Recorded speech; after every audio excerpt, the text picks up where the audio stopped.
Hello, listening friends. नमस्कार श्रोता मित्रों, Welcome to this broadcast from 1 Peter. पत्रस की पहली पत्री के इस प्रसारण में आपका स्वागत है।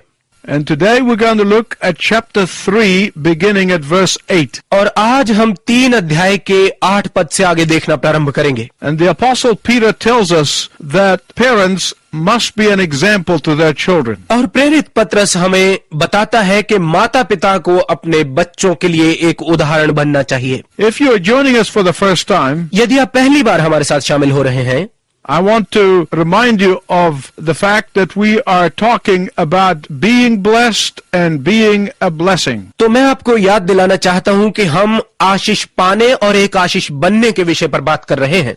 And Peter has been telling us that we must develop our blessers characteristics. और पत्रस हमें बता रहा है कि हमें खुद में अपने आशीषकर्ता की विशेषताएं पैदा करनी आवश्यक है। If you have a Bible, you can look into 1 Peter chapter 3 verses 9 to 11. यदि आपके पास बाइबल है तो आप पहला पत्रस 3 अध्याय के 9 से 11 पदों को देख सकते हैं।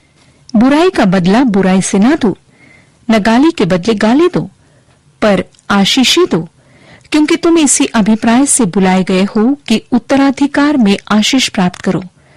क्योंकि जो जीवन की अभिलाषा रखता है और अच्छे दिन देखना चाहता है, वो अपनी जीभ को दुष्टता की बातों से और अपने होठों को छल की बातें बोलने से रोके रहे। वो दुष्टता से फिरकर भलाई करे और शांति को ढूंढकर उसका पीछा करे। He said there are 5 things that we must do. वो कहता है कि हमें 5 बातें करने की आवश्यकता है। You will live in harmony with others. आप दूसरों के साथ मेल रखते हुए जिए। You will be sympathetic and compassionate. आप सहानुभूति और तरस रखने वाले हों। You will know how to truly love people. आपको पता हो कि दूसरों के साथ सच्चाई से प्रेम कैसे किया जाता है।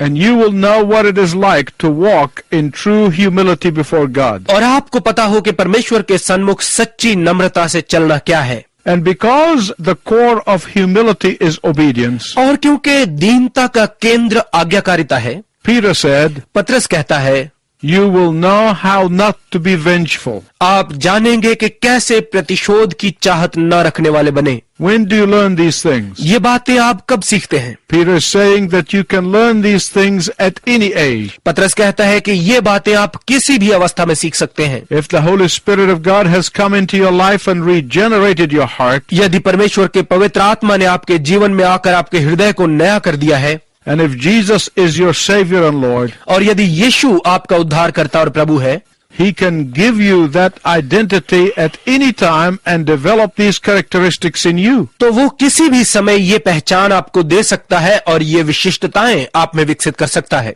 But you have to be willing to let go. परंतु आपको इन्हें छोड़ने के लिए तैयार होना होगा। But these things can be learned best when we are children. परंतु ये बातें हमारे बचपन में ज्यादा अच्छे से सीखी जा सकती हैं। It is hard when we are an adult. जब हम जवान हो जाते हैं तो इन्हें सीखना कठिन हो जाता है। Children learn these things best बच्चे ये बातें ज्यादा अच्छी तरह से सीखते हैं when they see how these qualities of love, humility and forgiveness are exhibited in the lives of their parents. जब वो देखते हैं कि कैसे प्रेम, नम्रता और क्षमा करने के ये गुण उनके माता पिता के जीवनों से प्रदर्शित होते हैं, They will grow up knowing how to practice these things. तो वो इन बातों को अमल में लाना जानते हुए बड़े होंगे। But if you did not have such a home, परंतु यदि आपका घर ऐसा नहीं है, it is never too late. तो अभी इतनी देर नहीं हुई है। Why? क्यों? Because you can experience these things firsthand from the one who loved you. क्योंकि आप ये गुण उससे पाकर प्रत्यक्ष रूप से अनुभव कर सकते हैं जिसने आपसे प्रेम किया। You can experience these things firsthand from the one who blessed you richly. आप ये गुण अनुभव कर सकते हैं प्रत्यक्ष रूप से उससे प्राप्त करके जिसने आपको बहुतायत से आशीषित किया है। You can model Christ in his peace, loving and peace giving. आप मसीह को अपना आदर्श बना सकते हैं शांति से प्रेम करने वाले और शांति देने वाले के रूप में। You can model Christ in his sympathy for others who suffer. आप मसीह को अपना आदर्श बना सकते हैं दुख सहने वालों के प्रति उसकी सहानुभूति के गुण के कारण। You can model Christ in his loving of the unlovable. आप मसीह को अपना आदर्श बना सकते हैं प्रेम के लायक ना लोगों से प्रेम करने के गुण के कारण। You can model Christ by not repaying evil for evil. मसीह के बुराई के बदले बुराई न करने के गुण के कारण आप उसे अपना आदर्श बना सकते हैं। When parents do not personally know Jesus Christ, जब माता पिता ही व्यक्तिगत रूप से यीशु मसीह को नहीं जानते, all of the money in the world will not help their children. तो संसार का सारा धन भी उनके बच्चों की मदद नहीं कर सकता। All of the gadgets and the toys in the world will not help their children. संसार के सब खिलौने और उपकरण भी उनके बच्चों की सहायता नहीं कर सकते। With very few exceptions, loving parents will ultimately have loving children. कुछ अपवाद छोड़कर प्रेम करने वाले माता पिता की संतान मूलतः प्रेम करने वाली ही होती है। My listening friends, this is very important. मेरे श्रोता मित्रों, ये बहुत महत्वपूर्ण है। With some exception, compassionate parents will ultimately have compassionate children. कुछ अपवाद छोड़कर सहानुभूतिपूर्ण माता पिता की संतान मूलतः सहानुभूतिपूर्ण ही होती है। With some exceptions, forgiving parents will ultimately have forgiving children. कुछ अपवाद छोड़कर क्षमा करने वाले माता पिता के बच्चे मूलतः माफ करने वाले ही होंगे। And when Jesus Christ is the foundation and the model, और जब यीशु मसीह नींव और आदर्श है, being peaceful, तो शांतिपूर्ण रहना, being compassionate, सहानुभूतिपूर्ण बनना, loving and forgiving, प्रेम करने और क्षमा करने वाले बनना, will be as natural and as essential as eating and drinking. ये सब उतना ही आवश्यक और स्वाभाविक बन जाएगा जितना भोजन और जल है। But without Christ, it is impossible. परंतु मसीह के बिना ये असंभव है।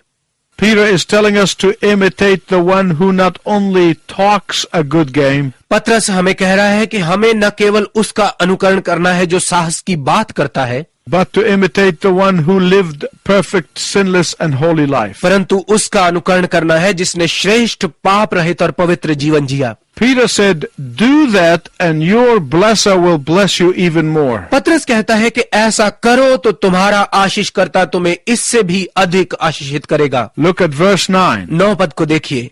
So that you may obtain a blessing. ताकि तुम आशीष प्राप्त करो। Next, Peter tells us in verses 13 to 17, अगला 13 से 17 पदों में पतरस कहता है, Jesus was not defensive toward his enemies. यीशु अपने शत्रुओं के बारे में सुरक्षात्मक नहीं था।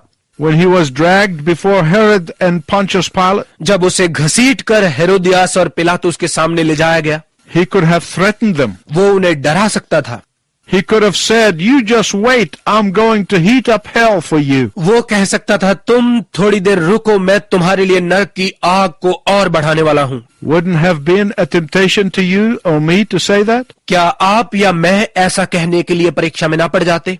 But Jesus was God in human flesh. परंतु यीशु मानव देह में परमेश्वर था। He had all of his powers. उसके पास उसकी सभी शक्तियां थीं। Yet he did not threaten those who unjustly killed him. तो भी अन्याय से उसे मार डालने वालों को उसने कोई धमकी नहीं दी। Jesus could have said, do you know who you are talking to? यीशु कह सकता था, क्या तुम जानते हो कि तुम किससे बात कर रहे हो? Do you know that I am the one who created the universe? क्या तुम जानते हो कि मैं ही वो हूँ जिसने इस सृष्टि को रचा है? And in the day of judgment I'm going to destroy you? और न्याय के दिन मैं तुम्हारा नाश करने वाला हूँ। He could have said, you are going to pay for this. वो कह सकता था, तुम्हें इसकी कीमत चुकानी पड़ेगी। You are crucifying the pure sinless Son of God. तुम परमेश्वर के पवित्र पाप रहित पुत्र को क्रूस पर चढ़ा रहे हो। He could have threatened and said, I hope you are ready for an eternity in hell. वो धमकी देते हुए कह सकता था, मुझे लगता है कि तुम अनंत काल के नरक में जाने के लिए तैयार हो, Where the worms do not die and the fire is not quenched. जहां कीड़ा नहीं मरता और आग नहीं बुझती।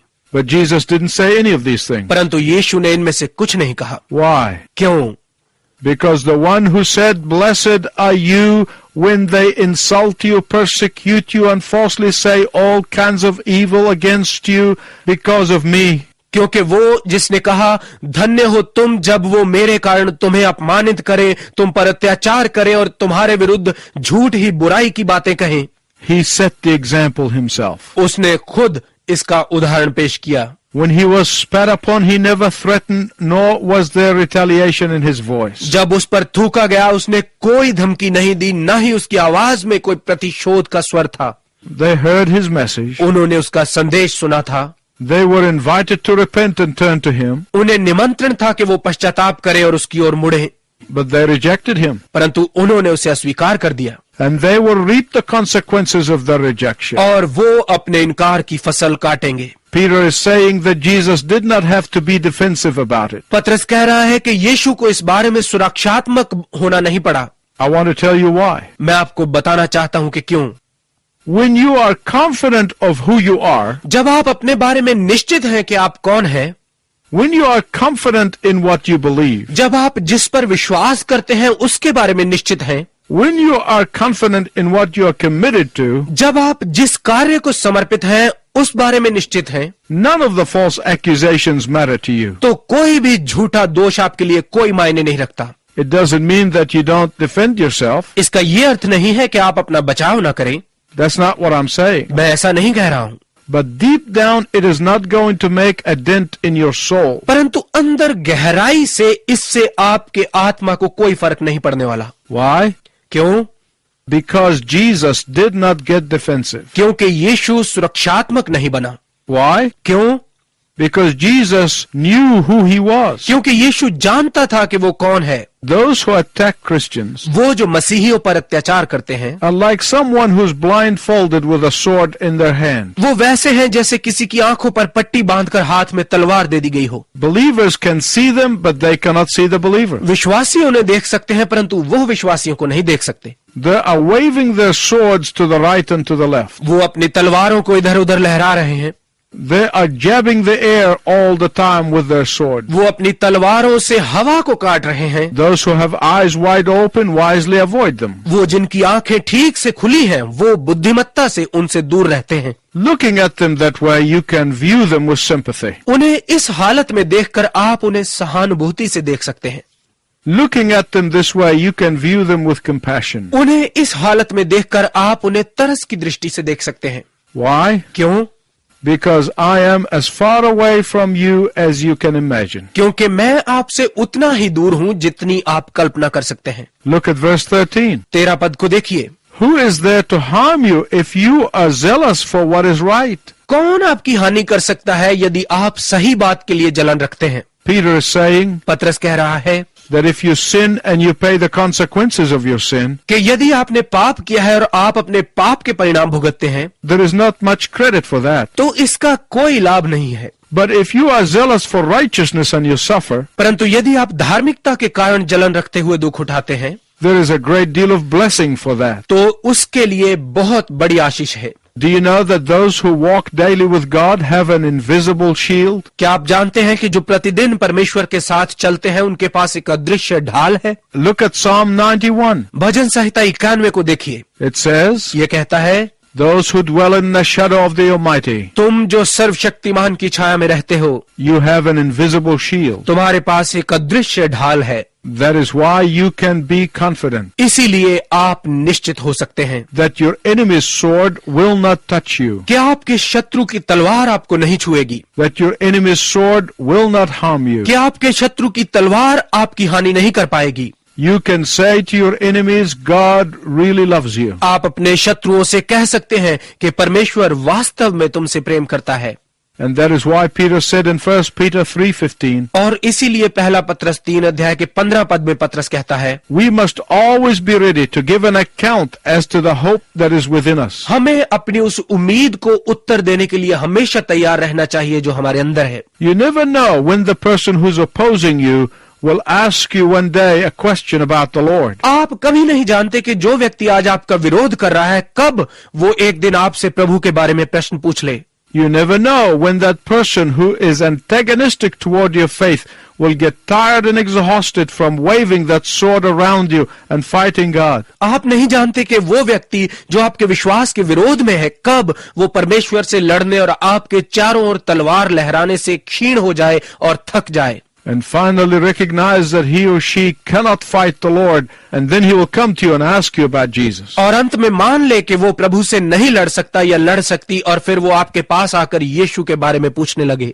You never know when that person who is hostile to your faith, आप कभी नहीं जानते कि जो व्यक्ति आपके विश्वास का शत्रु है, to help him or her to take down the blindfold. कब आपको उसकी आंखों से पट्टी उतारने में उसकी सहायता करनी पड़े। When your identity is rooted in Christ, जब आपकी पहचान की जड़ मसीह में लग जाती है, you become compassionate like your blesser. तो आप अपने आशीषकर्ता की तरह ही तरस खाने वाले बन जाते हैं। You will become sympathetic like your blesser. आप अपने आशीषकर्ता की तरह सहानुभूतिपूर्ण बन जाते हैं। Like your blesser, you will not be defensive toward your enemy. अपने आशीषकर्ता की ही तरह आप भी अपने शत्रु के सामने सुरक्षात्मक नहीं होंगे। In chapter 3, verses 18 to 22, 3 अध्याय के 18 से 22 पदों में Peter said that you are self-assured about your destiny. पतरस कहता है कि तुम अपने भाग्य के बारे में निश्चित हो। No matter what may happen, you remain self-assured. चाहे जो भी हो तुम निश्चित रहो। Martin Luther said, the body they may kill, Martin Luther ने कहा, शरीर को वो मार सकते हैं, but they cannot touch my soul because I'm going to be with Jesus forever. परंतु वो मेरे आत्मा को नहीं छू सकते क्योंकि मैं सदा के लिए यीशु के साथ रहने वाला हूँ। The one thing about the Lord Jesus is that he knew who he was. प्रभु यीशु के बारे में एक बात कि वो जानता था कि वो कौन था।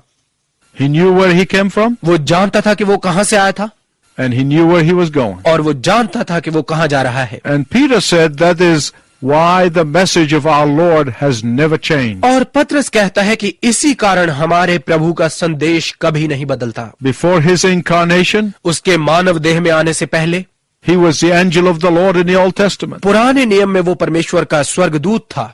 Peter said that through Noah, he preached the message of repentance before the flood. पतरस कहता है कि जल प्रलय से पहले उसने नूह के द्वारा पश्चाताप का संदेश सुनाया। During his earthly life and earthly ministry, he had the same message. और अपने धरती के जीवन और धरती पर सेवकाई के दौरान भी उसका वही संदेश था। Repent and believe in me, I am God's Messiah. पश्चाताप करो और मुझ पर विश्वास करो क्योंकि मैं परमेश्वर का मसीह हूँ। Sometime between the resurrection and the ascension, he even went to Hades. पुनरुत्थान और स्वर्गारोहण के बीच के किसी समय में वो पाताल में भी गया। The place where souls awaited the judgment of God. वो स्थान जहां आत्माएं परमेश्वर के न्याय की प्रतीक्षा कर रही हैं। And he declared his lordship over death. और उसने मृत्यु पर अपनी प्रभुता घोषित की। My listening friend, this is very important. मेरे श्रोता मित्र, ये बहुत महत्वपूर्ण है। In 1 Peter 3:19, पहला पत्रस 3 अध्याय का 19 पद is one of the toughest verses in the whole of the Bible. ये संपूर्ण बाइबल के सबसे कठिन पदों में से एक है।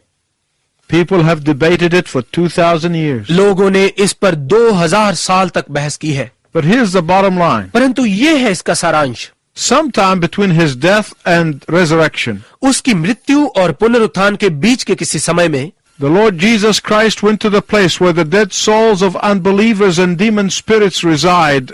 प्रभु यीशु उस स्थान पर गया जहां गैर विश्वासियों की मुर्दा आत्माएं और शैतानी आत्माएं रहती हैं।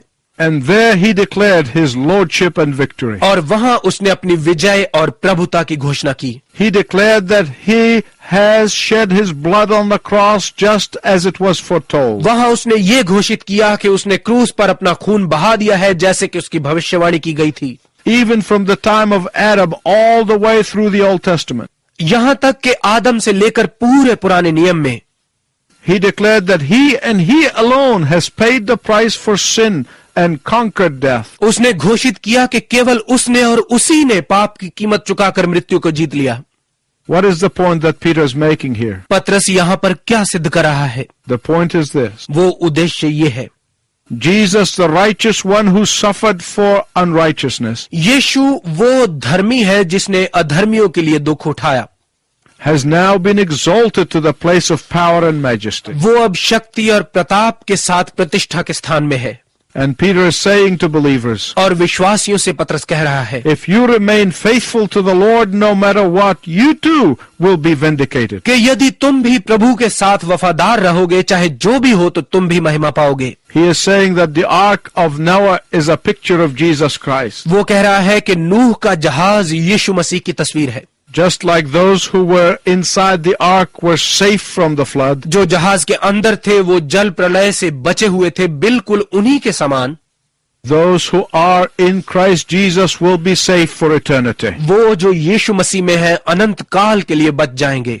just like those in the ark were secure inside of it. बिल्कुल उन्हीं की तरह जो जहाज के अंदर बिल्कुल सुरक्षित थे, Those who are in the Lord will be secure both here and forever. वो जो प्रभु में है यहाँ और अनंत काल के लिए सुरक्षित होंगे। The onslaught of hell cannot harm you when you are in the Lord. नर्क का भीषण आक्रमण आपको नुकसान नहीं पहुंचा सकता यदि आप प्रभु में हैं। The roaring of lions cannot scare you when you are in the Lord. जब आप प्रभु में हैं तो शेरों की दहाड़ आपको नहीं डरा सकती। The storm of life may blow and howl from every side, but you are safe in Jesus. चाहे जीवन की आंधी चारों ओर से जितनी मर्जी तेज चले, परंतु आप यीशु में सुरक्षित हैं। Like Jesus, you may walk into hell itself, यीशु की तरह चाहे आप नरक में से भी चलकर निकल जाएं, but only to preach Christ there, not to dwell there. परंतु केवल वहां मसीह का प्रचार सुनाने के लिए, रहने के लिए नहीं। Like Jesus, you may experience the depth of Hades, यीशु के समान चाहे आप पाताल का भी अनुभव करें, but only so you can have an opportunity to witness for the Lord because you don't belong there. परंतु केवल इसलिए कि आपको प्रभु के लिए गवाही देने का अवसर प्राप्त हो, क्योंकि आप वहां के नहीं हैं। Like Jesus, यीशु के समान you will be in glory. आप महिमा में रहेंगे, And with the glorified Jesus, और महिमित यीशु के साथ you will spend eternity. आप अनंत काल बिताएंगे। If you die today, will you go to heaven? यदि आज आपकी मृत्यु हो जाए तो क्या आप स्वर्ग जाएंगे? If you say, I hope so, then you're not a believer. यदि आप कहते हैं कि मुझे ऐसी आशा है, तो आप विश्वासी नहीं हैं। But today, you can be assured of heaven. परंतु आज आप स्वर्ग के बारे में निश्चित हो सकते हैं When you surrender your life to Jesus Christ, जब आप यीशु मसीह को अपना जीवन समर्पित करेंगे, when you accept His gift of salvation, जब आप उसका उद्धार का वरदान प्राप्त करेंगे, when you repent of your sin and turn to Him, जब आप अपने पाप से पश्चाताप करते हुए उसकी ओर मुड़ेंगे, and you can pray with me this prayer. और आप मेरे साथ मिलकर ये प्रार्थना कर सकते हैं, I repent of my sin. मैं अपने पाप से पश्चाताप करता हूँ। I thank you that you died on the cross to pay for the wages of my sin. प्रभु मैं आपका धन्यवाद करता हूँ कि आप मेरे पापों की कीमत चुकाने के लिए क्रूस पर आपने अपनी जान दी। Accept me into your paradise. मुझे अपने स्वर्ग में ग्रहण कीजिए। In your name, Jesus. यीशु आपके नाम में, Amen. आमीन।